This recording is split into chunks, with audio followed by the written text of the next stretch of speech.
pergerakan transfernya Persib Bandung minimal itu memperlihatkan bahwa memang manajemen juga sangat concern dari pemain-pemain yang pergi. Nah, nanti baru kita bicara setelah di Piala Presiden itu kan biasanya mematangkan skema, chemistry seperti apa, nanti baru kita lihat di Liga 1 yang sesungguhnya ya Mas Gita ya. Ya banyak lah, selalu netizen itu kan mengkaitkan kutukan Piala Presiden lah, yang juara nggak akan juara nggak liga. akan juara liga. Kecuali 2018 ya. Iya, tapi kan minimal 3 bulan gaji bisa ke-cover gitu. Kadang-kadang ada umpan yang menurut gue berkelas gitu ya, terupas. Nah, endingnya memang nggak jadi gol. Tapi fokusnya di endingnya itu. Jadi harusnya diambil dari yang... Karena yang di sini, yang pada saat umpan yang susah, visioner itu bisa misalnya gue siaran, bisa gue bahas. Jadi ngambil point of view-nya, wah ini nggak gampang nih ngasih umpan sebenarnya. Cuma selalu endingnya yang diambil yang endingnya aja gitu. Yang nggak gol, diulang, sementara yang momen pertama ini dia suka miss gitu. Itu yang lagi kita coba perbaiki.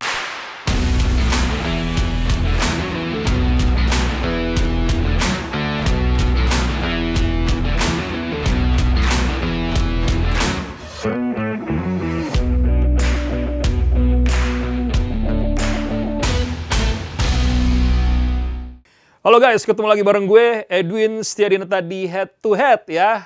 I'm back. Setelah sekian lama kemarin gue memang ada urusan dan gue balik lagi. Obrolan sepak bola yang luas, tajam, cerdas, tapi juga santai. Kali ini gue tidak sendirian karena gue berhasil menculik yang beberapa kali kadang nggak bisa juga gue ajak ya. Ada Mas Gita Suwondo. Wih, Mas Git.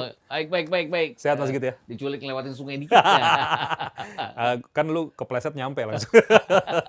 Berenang tadi gue. Mas Git, ini udah masuk bulan Juli. Ya, jadi biasanya kalau kita tahu lah kalau udah mulai masuk bulan Juli nggak lepas dari yang namanya pasti ada pre-season gitu ya.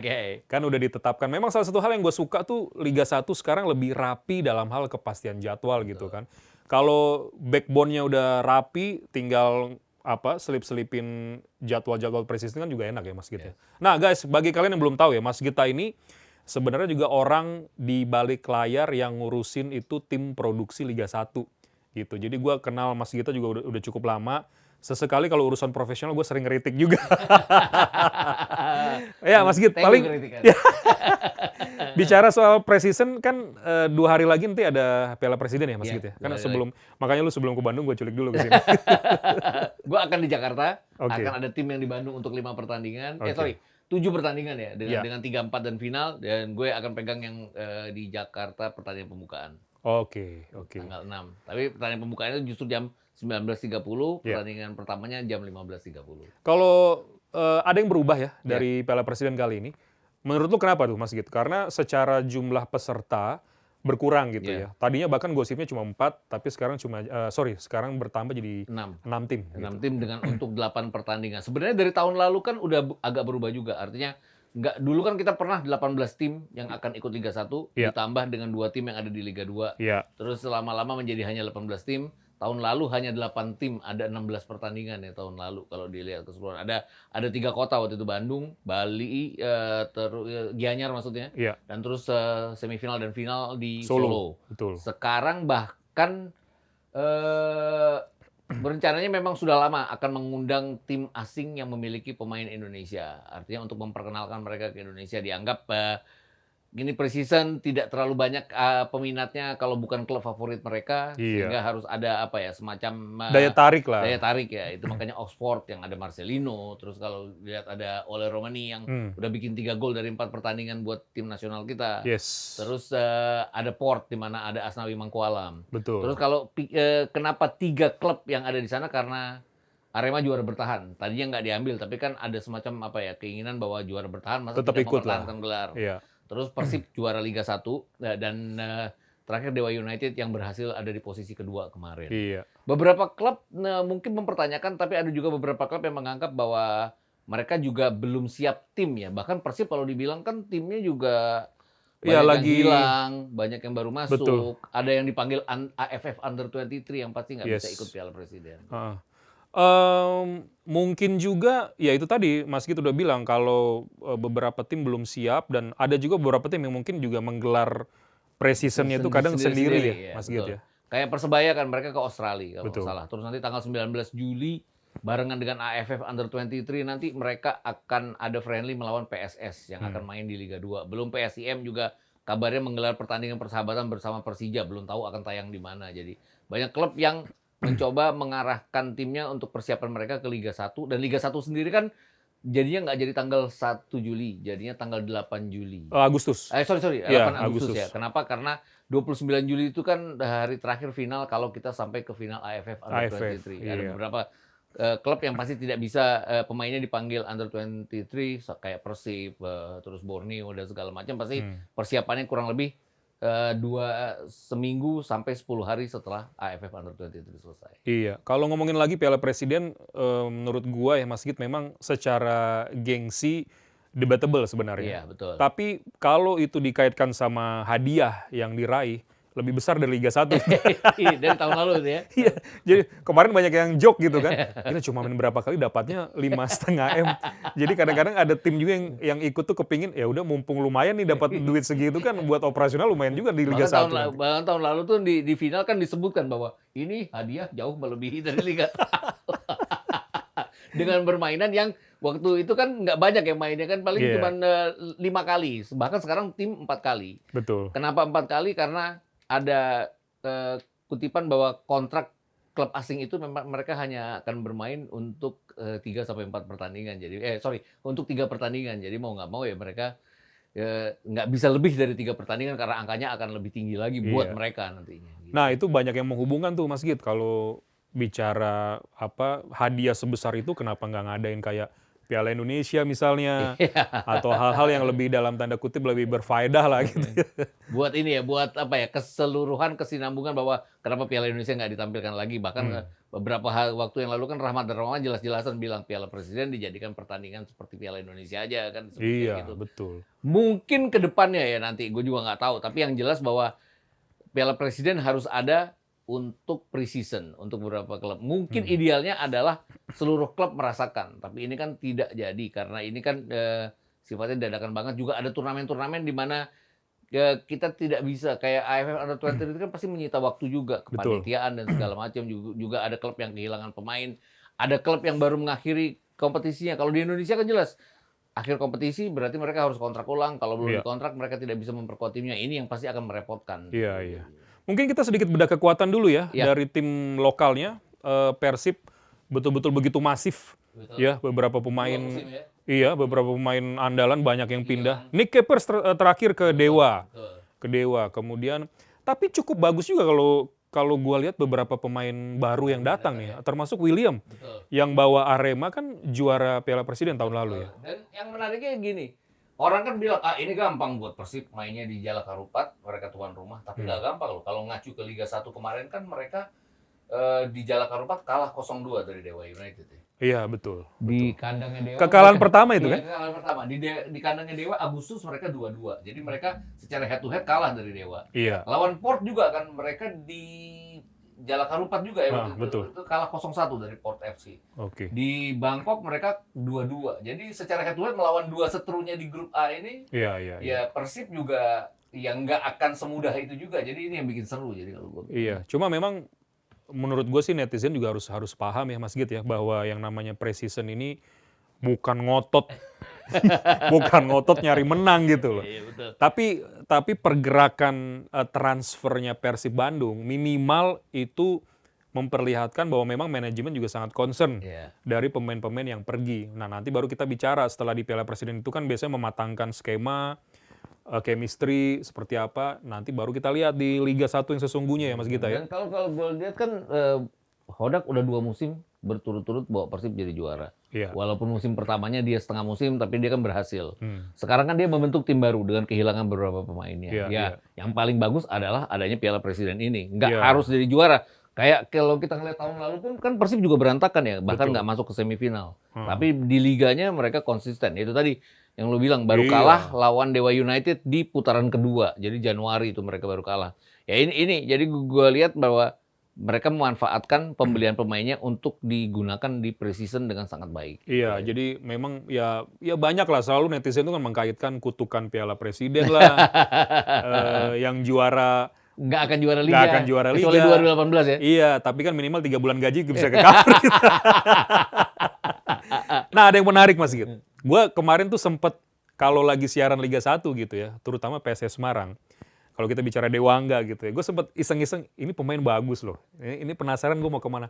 Sudah dipastikan. Ke Persib. Ke Persib Bandung. Dengan masuknya Dewangga, yang secara karakter versatile, gue rasa ini hal positif buat Persib Bandung. Dulu tuh gue suka bilang, ini Dewangga kenapa cuma di PSIS ya?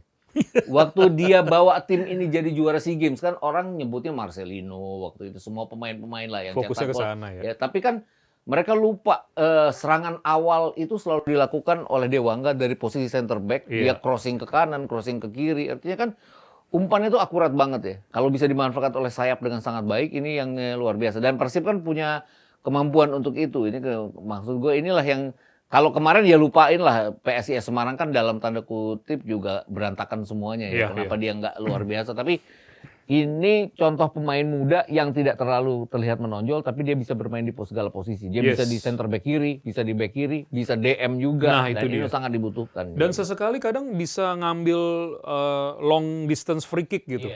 Jadi tendangannya juga keras. Betul. Ini yang menarik, yang bikin gue penasaran tuh Mas Git.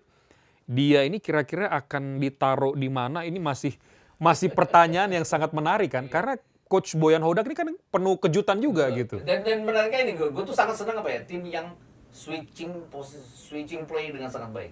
Dan butuh orang kayak Dewangga, betul. Karena tiba-tiba dia nyerang di sini, kasih ke Dewangga akan ngatur, akan ke kiri atau ke kanan. Dan model-model kayak gitu lah.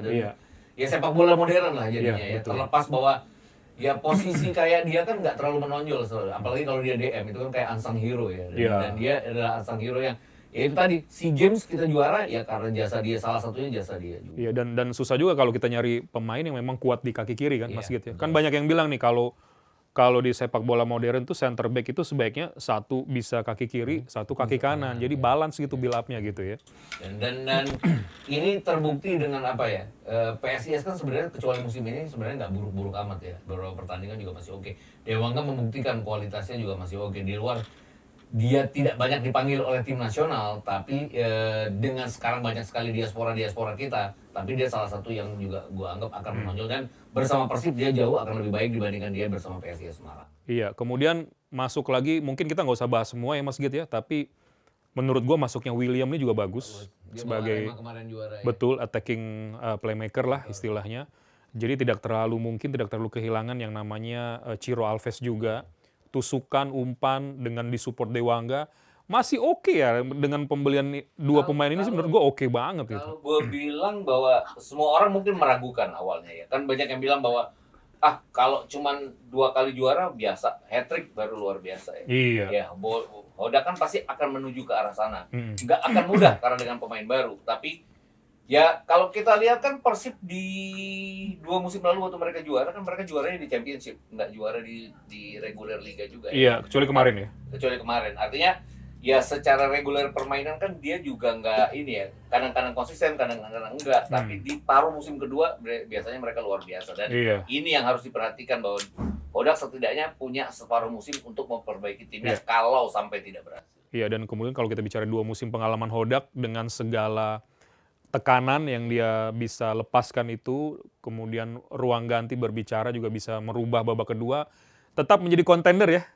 Mas Git ya? Saya kayaknya iya ya. Orang-orang kan bilang gini, Hodak siapa sih? Tapi waktu itu kan dia bisa nggak menggantikan Luis Milla, ternyata dia bisa. Terlepas bahwa dia kalah secara poin dari Borneo, tapi dia membuktikan bahwa di saat yang menentukan kayak Championship, dia bagus. Dan ini juga, dia pernah kalah dari Dewa, dia kalah head-to-head dari Dewa, tapi di saat Dewa berantakan terhadap tim-tim lain, dia konsisten. Itu yang dibutuhkan di sebuah liga. Oke guys, kita tunggu saja ya nanti kekuatan Persib setelah begitu masif ditinggalkan beberapa pemain bintangnya akan seperti apa. Cuma menurut gue memang beberapa yang datang juga cukup mumpuni lah untuk bisa menambal beberapa lubang yang ditinggalkan. Kita ke Dewa United, Mas Git. Tim yang menurut gue juga rasanya memang betul-betul harus diwaspadai. Bukan cuma masalah kuda hitam sekarang, tapi materi pemain non teknis yang nggak pernah kita dengar gitu ya. Ini agak ngaget-ngagetin juga ya. Gue tuh termasuk orang yang ini ya, underestimate Egy sebenarnya. Gak nyangka Egy itu bisa seperti musim lalu ini. Dan Kan gue selalu mengacunya adalah di zamannya Sintayong kan dia biasa-biasa aja di tim nasional, jarang dipakai pemain cadangan, kadang-kadang juga mengecewakan dengan penyelesaiannya. Tapi kemarin terbukti waktu lawan terbukti selama satu musim di Dewa dia oke. Konsisten memang. Konsisten. Dipanggil tim nasional dia juga membuktikan satu pertandingan dan bagus mainnya. Dia nggak dicoba lawan Jepang dari awal ya. Jadi gua nggak bisa menganggap bahwa ini lawan Cina pun bagus main. Lawan Cina juga dia bagus kemarin. Oh iya, yang menang lawan Cina kan iya, betul. Itu tadi kalau gue bilang bahwa liga itu nggak bohong hasil liga. Apa yang udah dia lakukan selama satu musim itu membuktikan bahwa Dewa naik itu karena dia memang ada beberapa pemain lain, ada top scorer mereka, tapi Egy juga salah satu kunci utama. Ya, nah yang gue bingung positif tapi ya, dia ngambil salah satu pemain Persib kan, Nick Kuipers. Sebenarnya kan di belakang juga sudah cukup bagus loh. Risto Mitreski, ada satu lagi gue lupa yang kadang juga diduetkan sama Risto. Tapi menurut gue ini malah membuat sebuah persaingan yang cukup positif juga ya Mas Gita di lini belakang. Iya ya, kenapa? Karena kan sekarang biasa ya pelatih itu manggil pemain, artinya dia butuh 2 pemain inti, dia pakai sampai 4 pemain dengan kualitas yang sama untuk secara bergantian maksudnya. Tapi juga secara persaingan bahwa kalau lu menurun ya orang ini yang akan menggantikan. Dan Kuipers kan harus diakui bahwa bersama Persib dia 2 gelar juara. Iya, betul. Terlepas apapun kemarin gaya dobraknya Persib itu oke dengan di depannya ada semua pemain yang dibutuhkan, tapi di belakangnya juga konsisten karena ada Kuipers juga. Jadi ya itu tadi yang gue lihat bahwa Kuipers ini akan jadi kunci juga untuk Dewa karena udah pertahanan yang baik, akan punya pemain yang lebih untuk rotasi nantinya. Iya, belum lagi nanti yang masih pemain-pemain lama seperti Mesidoro, Jaja. Alex Martin. Betul. Dan kemarin waktu Mesidoro masuk pun gue ngeliat bahwa ini yang sangat menjanjikan ya tim ini ya. Nggak nyangka sebenarnya bahwa mereka akan ada di posisi kedua, tapi mendobrak 5 besar sih waktu itu gue pernah bilang, ini bisa 5 besar, tapi sekarang justru ada di tempat kedua. Belum lagi Taise. Jadi sebenarnya mereka tuh cuma paling mana yang kurang ya itu aja. Yang harus diisi ya nantinya. Menurut gue agak kaget sih pada saat beli Nick itu ya. Padahal lini belakang menurut gue sih udah oke ya. Tapi mungkin untuk menambah pelapis juga tidak terlalu jauh kualitasnya, tinggal kita lihat aja nanti ke depan seperti apa. Dan kalau gue lihat ya persaingannya bukan akan ada di sana. Jadi kalau lu tadi bilang bahwa Persib itu akan jadi salah satu kandidat dengan Dewa juga akan ada di 2 kompetisi, itu justru mereka butuh banyak pemain di segala macam posisi karena pasti pertandingan-pertandingan mereka bukan cuma lokal tapi udah internasional jadi. Iya. Oke, Arema juara bertahan. Ini kadang-kadang kalau di turnamen suka bikin kejutan nih, Mas Git. Dia paling banyak juara Piala Presiden. Dan kalau ngelihat sekarang grupnya, dia kan satu grup dengan Oxford dan juga satu grup dengan dengan Liga Selection. Gue juga nggak terlalu yakin bahwa Liga Selection akan cepat menyatu. Walaupun dengan komposisi yang kualitas pasti tapi ya kesempatan Arema untuk seenggaknya nyolong jadi runner up lah misalnya di bawah dari Oxford juga. Ya dilihat aja list hadiahnya lah. Runner up berapa ya? Lumayan lah ya. Gitu. Tapi maksud gue gini, ini tim itu tadi kutukan Piala Presiden itu kan kalau lu juara lu akan sulit untuk menjadi juara di liga atau benar di liganya. Tapi knowing Arema kemarin sebenarnya dia nggak jelek-jelek amat ya. Enggak. Sebenarnya secara materi itu oke loh. Cuma beberapa pertandingan kan dia sebenarnya sangat bagus. Sangat bagus. Cuma memang kan bicara liga ya maraton kan. Iya, betul. Konsistensi, kemudian kedalaman skuad. Nah, ini mungkin yang kadang-kadang agak suka miss gitu di luar perhitungan pelatih dan kita juga gitu kan. Dan kalau gue lihat ya kemarin itu dia oke di awal, terus agak berantakan di tengah. Di awal paruh kedua dia oke lagi, tapi ya balik lagi dia nggak konsisten lagi. Ini yang harus diperbaiki oleh Arema bahwa kalau dia bisa main seperti mereka main di Piala Presiden, ya ini akan jadi gangguan buat tim-tim juara. Karena lini depannya lumayan ngerepotin loh, Mas. Kalau kita bicara Dalberto, yang kebetulan memang beda karakter main sama Lokolingoy kan. Yang Lokolingoy suka membuka ruang gitu. Betul. Dia dobrak masuk ya. Dan Lokolingoy kemarin kan juga sebenarnya kalau gue lihat ya salah satu yang paling menonjol ya di lini depan dari semua tim yang ada di Liga 1. Betul. Oke, paling sisanya kita tinggal bicara aja yang All Star-nya ini nih. Ini yang tadi lu bilang menyatukan chemistry-nya juga susah-susah gampang. Betul. Meskipun nama-namanya nama-nama berkelas semua nih. Nama-namanya itu kan voting ya katanya. Iya. Ya, dan kalau gue lihat juga ada banyak pemain yang memang tidak dipanggil tidak divotingkan sejak awal ya. Oke. Kayak Sayuri Bersaudara nggak ada sama sekali namanya. dari Malut yang kemarin ada di posisi ketiga ya. Malut kan hanya ada Alwi Salamat ya kalau nggak salah ya. Dan jadi memang nggak gambaran kekuatan dari liga kita sendiri. Nggak mewakili semua lah ya. Iya, nggak mewakili semua. Tapi seenggaknya ini yang dianggap sebagai pilihan masyarakat, dan masyarakat kita kan senang dengan ini pemain-pemain All Star yang gue pilih yang mungkin aja akan jadi, walaupun nggak terlalu yakin bahwa mereka akan bermain sebagai sebuah kesatuan, tetap gue nggak terlalu yakin yang gitu. Memang katanya gitu sih Mas Git ya, secara umum ini. Yang favorit belum tentu memang yang menggambarkan kualitas sebenarnya. Oh gitu ya? Iya, termasuk kalau lu menang piala favorit. Gue nggak nyindir siapa-siapa loh. Ya bisa jadi sih sebenarnya ya. Iya. Ya inilah, nanti kita bahas tersendiri lah. Mungkin pemain-pemain yang bagus dari Malut itu sedang menyelesaikan masalah internal. Kalau gue ngeliat gini ya, mereka juga salah satu, kalau gue dengar dari Malut, mereka begitu mereka udah ada di posisi ketiga, konsentrasi mereka adalah 2 kejuaraan yang akan mereka hadapi musim depan. Jadi waktu itu mereka dikumpulkan di Jogja dengan segala macam masalah internalnya mereka lah, yang kita tidak terlalu tahu apa.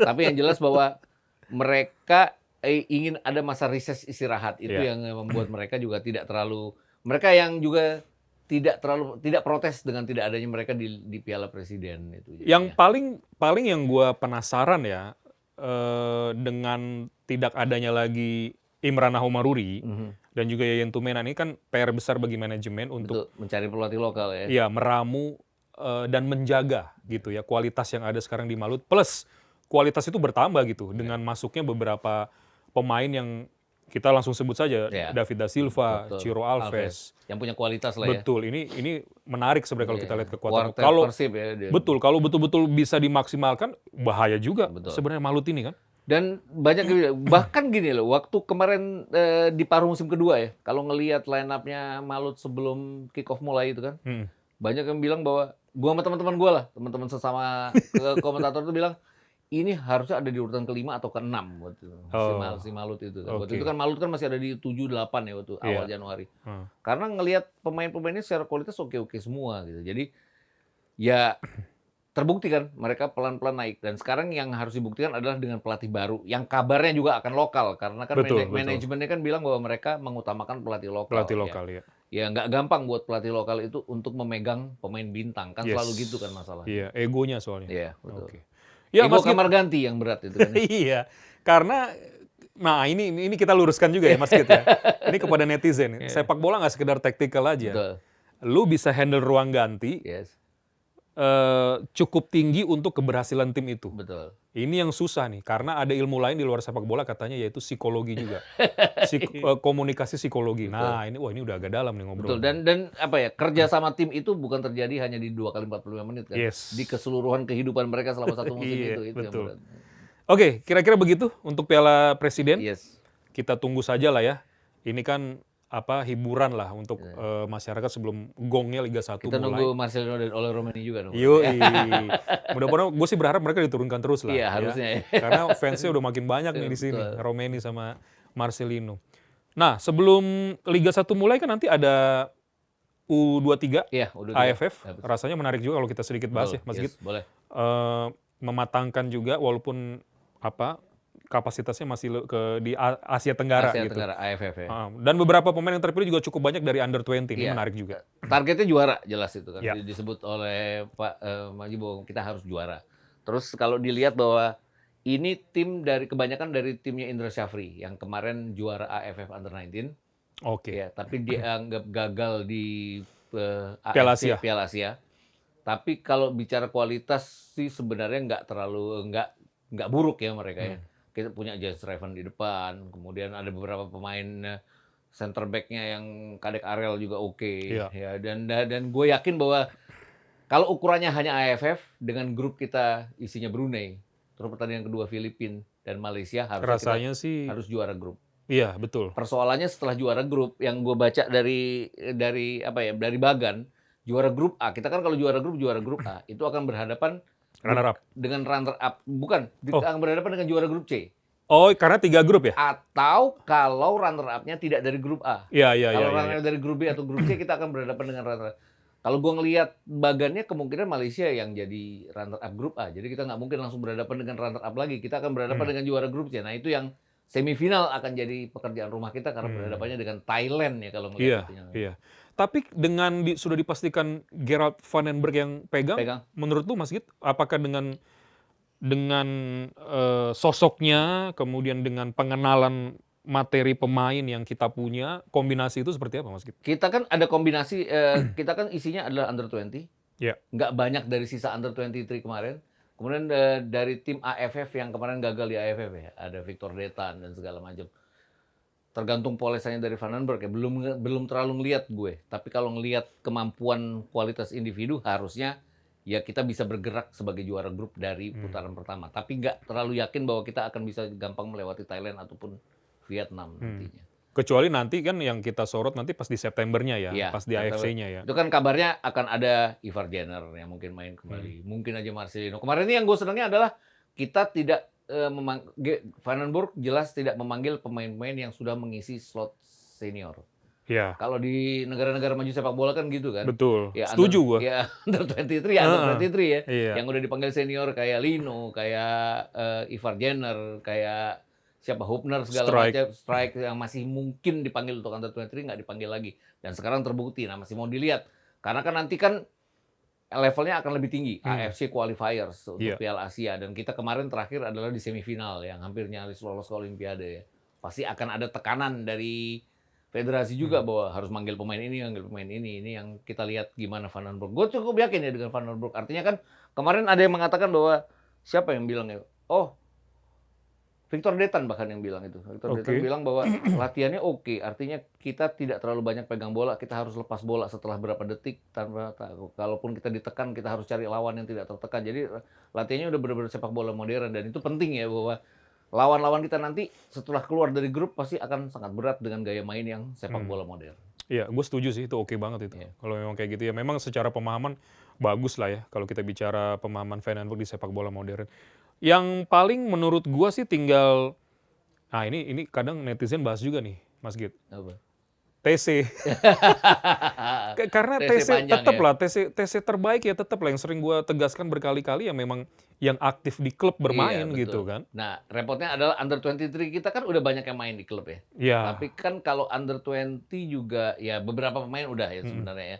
Tapi nggak terlalu konsisten kalau kita lihat dari kemarin yang timnya Indra Syafri kan nggak banyak ya yang menjadi pelanggan tetap di klubnya masing-masing. Itu yang tetap menjadi pekerjaan bahwa kita hebat di senior klubnya, pemain-pemain ini main di klub-klubnya masing-masing sebagai pemain reguler, tapi tidak pada saat masuk ke under 23 atau under 20 atau bahkan under 17 sekalipun. Karena kompetisinya juga nggak terlalu jalan. Contohnya lah, kita mau kejuaraan Piala Dunia under 17 kan. Pemain-pemain yang dipanggil kan juga bukan pemain-pemain yang reguler di klubnya masing-masing juga. Betul, dan kejuaraan junior kita juga nggak jalan kayak di Eropa. Iya, minim lah sebenarnya. EPA itu kan cuma berapa bulan gitu kan. Malah banyak dari liga swasta kan. Iya, betul. Liga top skor. Dan ini nanti akan lanjut ya Mas Git, nanti dari AFC dan persiapan juga ke SEA Games gue dengar. Betul. Dengan pelatih yang sama ya. Iya, dan nanti akan ada penyesuaian juga dari jadwal katanya di Liga 1 karena memang beberapa sebagian itu sudah jadi pilar di klub kan. Iya, betul. Jadi memang ditargetkan untuk meraih hasil maksimal. Cuma maksud gue juga mungkin netizen juga harus paham bahwa maksimal yang sebenarnya dengan maksimal versi mereka itu kadang-kadang agak-agak suka beda gitu kan Mas Git ya. Kalau gue lihat sebenarnya dari pilihan pemainnya juga diharapkan tidak terlalu mengecewakan ya. Artinya kan masih banyak pemain-pemain yang punya pengalaman juga. Kemarin kita under 23 sampai ke semifinal Piala Asia, kan ada Ferrari. Ferrari kan masih dipanggil juga. Betul. Dan ini rasa-rasanya akan, walaupun kemarin Ferrari sebagai kapten waktu di AFF kan gagal. Tapi ini pembelajaran bagi Ferrari karena dengan jam terbang yang lebih banyak, pengalaman yang lebih banyak, mungkin dia akan bisa bicara lebih banyak. Iya, sambil kita tunggu nanti Liga 1 akan dimulai tanggal 8 Agustus ya, guys.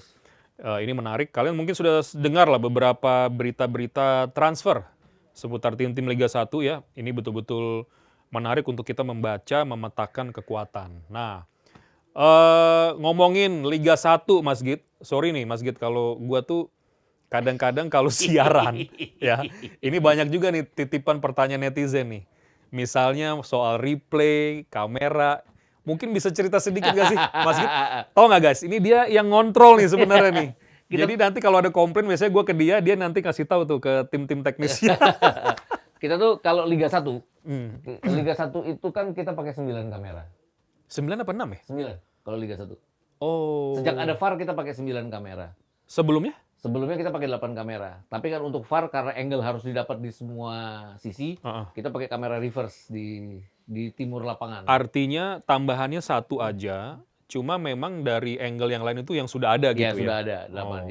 Jadi 8 itu kita kan ada 2 kamera master dan submaster di atas di tengah. Terus ada kamera offside kita, jadi 4 di atas itu. Terus ada 1 kamera handheld di bawah, sama 1 kamera yang pakai tripod di bawah juga. Itu jadi udah 6, ditambah 2 kamera di masing belakang gawang, 8 dan 9 adalah kamera yang di belakang. Kenapa kita kadang-kadang angle replaynya nggak banyak? Itu karena kita harus respect the ball. Itu kan udah aturannya FIFA tuh. Jadi ada maksudnya gimana tuh respect? Jadi ada teguran dari AFC. Dalam hal ini AFC ke LIB dan LIB jadinya ke kita atau LIB ke broadcast seperti MTEK ke kita. Kalau misalnya kita replaynya kelamaan, bola itu udah ada di lapangan tengah lagi. Oh iya, Jadi kayak gitu. Kemudian yang kita tegur keras itu kalau sampai gol gagal. Oh iya. Gol nggak dapat. Di kompetisi kemarin ada 2 kali kejadian seperti itu. Nah, dan pas gue siaran salah satunya. Artinya kita kita kan monitor kita menangkap semua kamera yang kita, walaupun kita nggak take, kita nggak tayangkan, tapi kan kita nangkap semuanya. Jadi kita harus lihat semua, si program director kita harus lihat semua pergerakan yang ada di monitor itu untuk melihat bahwa jangan sampai miss. Kalau udah ada peluang di dekat gawang itu tidak boleh miss ya. Itu tadi yang respect the ball dari FIFA itu adalah lo tidak boleh bermain-main ke angle yang lain kalau bola itu ada di lapangan permainan. Jadi memang fokusnya ke bola dulu gitu ya. Betul. Nah, jadi urutannya itu gimana ya Mas Git ya? Kan gue sih mikirnya ya kalau gue salah dikoreksi aja ya. Ada seseorang yang switch replay, tapi dia tunggu komando dari program director ya. Program director ini yang misalnya harus ngomong, oke, replay yang tadi, replay yang gitu ya? Iya, betul. Jadi yang mimpin di control room itu bukan manajer, bukan juga produser, tapi program director. Oke. Program director itu yang pegang switcher untuk ngatur kamera mana yang dia mau take. Iya. Dan setiap kameramen harus kasih frame yang terbaik ke program director itu. Kameramen kita pengalaman, jadi pasti frame-nya oke. Cuman terkadang miss goal atau segala macam itu karena pengen indah ada replay, karena ada kejadian ada replay. Nah replaynya kebanyakan itu kadang-kadang membuat momen jadi hilang jadinya. Iya, soalnya kadang-kadang memang gini sih Mas Git, kadang-kadang kayak template gitu.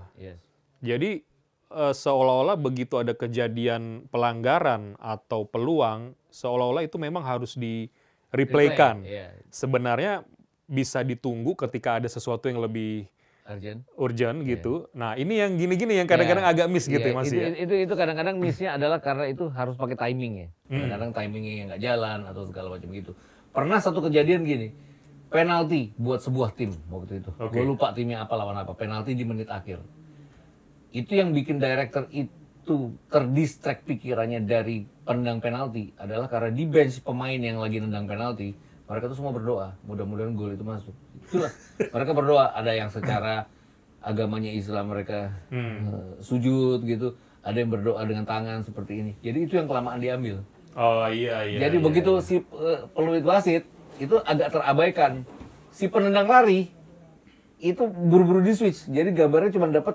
Iya, yang begitu-begitu tuh. Itu ada yang protes keras dari pemegang hak siar. Itu jelas kita terima itu. Karena pada saat itu komentatornya juga berteriak bahwa hampir tidak dapat ini gol.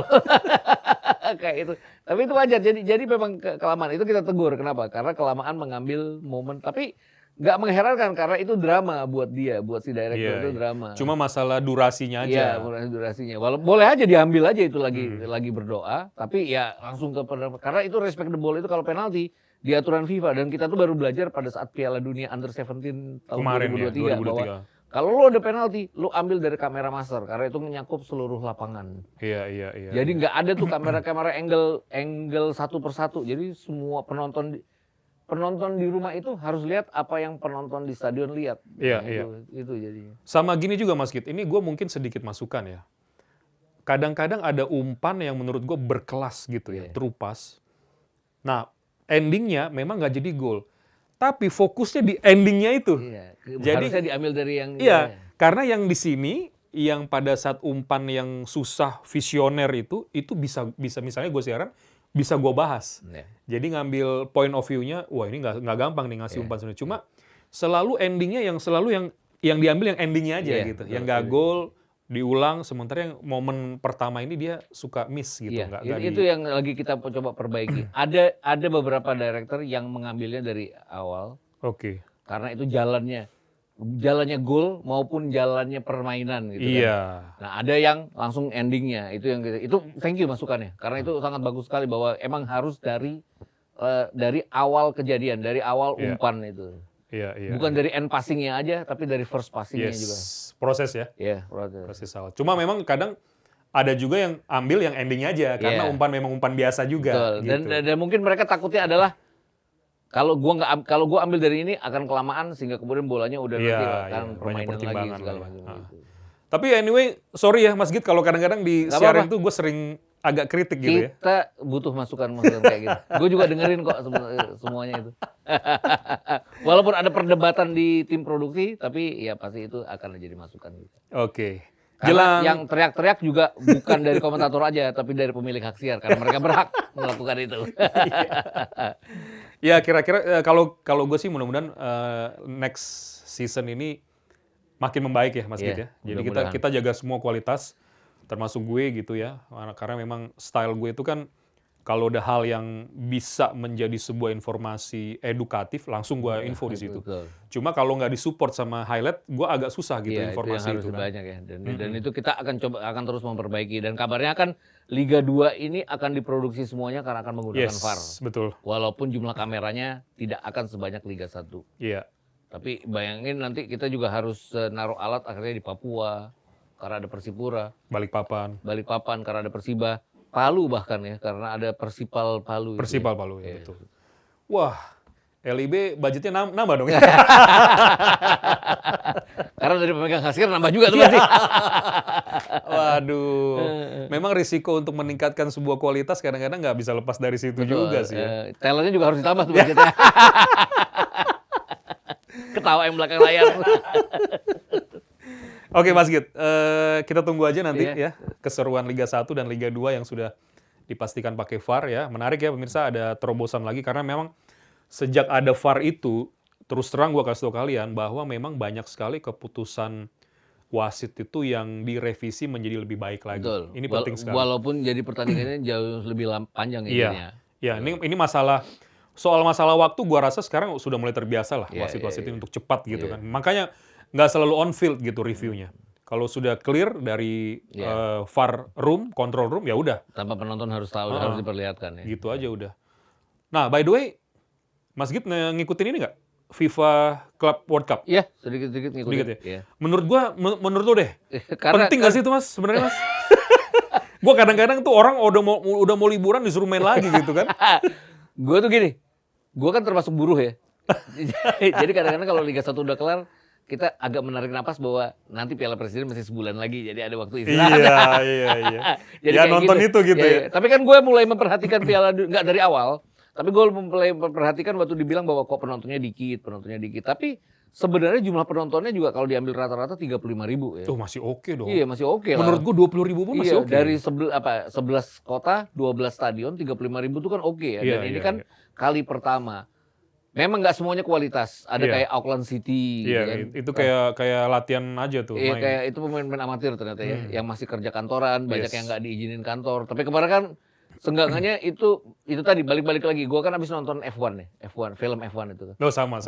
Itu kan kadang-kadang di tim kecil pun nilai sedikit pun dapat nilai sedikit pun akan merupakan sebuah prestasi. Iya. Itu juga yang terjadi di Auckland City. Mungkin Piala Dunia antar klub dibutuhkan untuk klub-klub seperti itu. Yes. Tapi nggak dibutuhkan oleh klub-klub besar.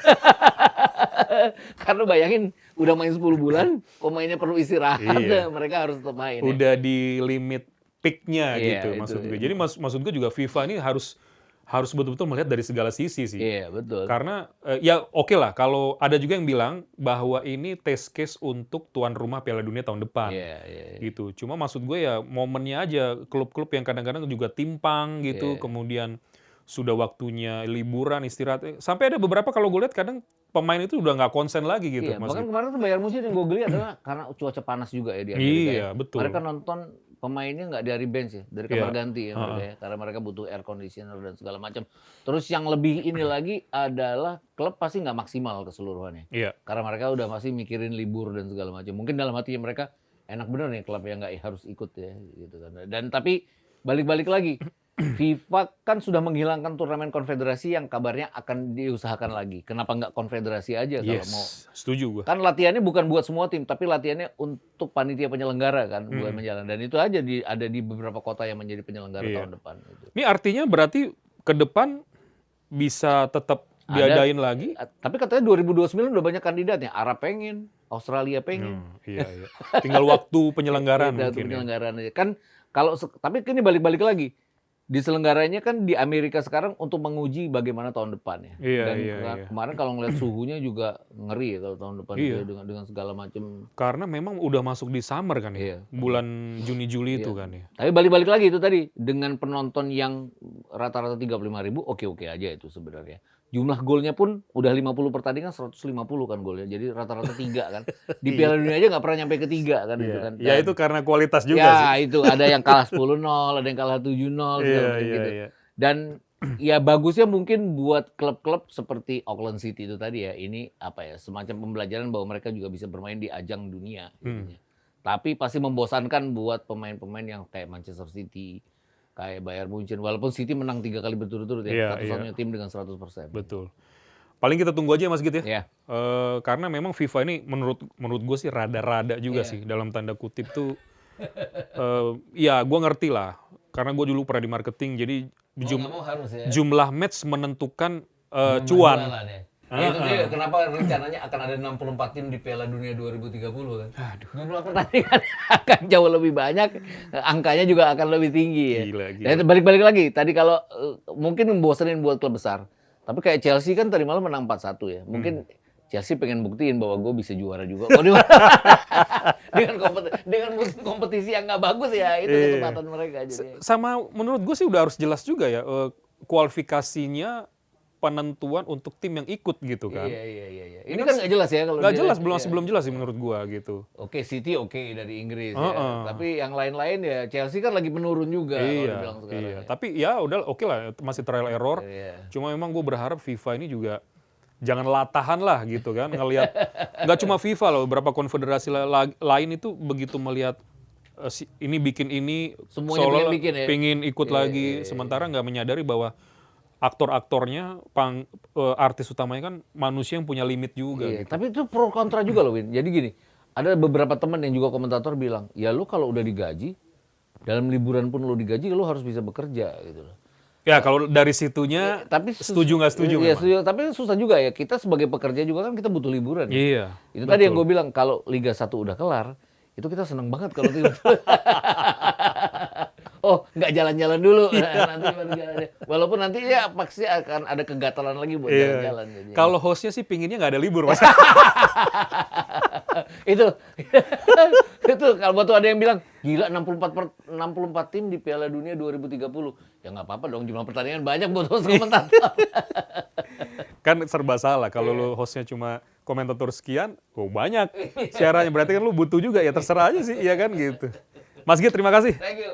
Ya, sama-sama. Sehat-sehat. Gua tuh telat nih kenal dia nih. Kalau dari dulu mungkin kita udah kemana-mana juga. Sehat-sehat ya Mas Git ya. Nanti kapan-kapan gue undang lagi. Karena masih banyak hal-hal menarik ke depan ya. Termasuk juga nanti round 4 di mana masih belum tahu kan lagi perang begini. Betul, ya. Kita tunggu aja. Dan juga siapa lagi yang dinaturalisasi. Udah ada protes dari 4 federasi ya. Bahwa mereka pengen nggak di Arab dan di Qatar. Oke guys. Ya, pokoknya sekali lagi jangan lupa tulis siapa bintang tamu yang mau kalian undang dan jangan lupa subscribe. Sampai ketemu lagi di edisi head to head berikutnya. Bye-bye!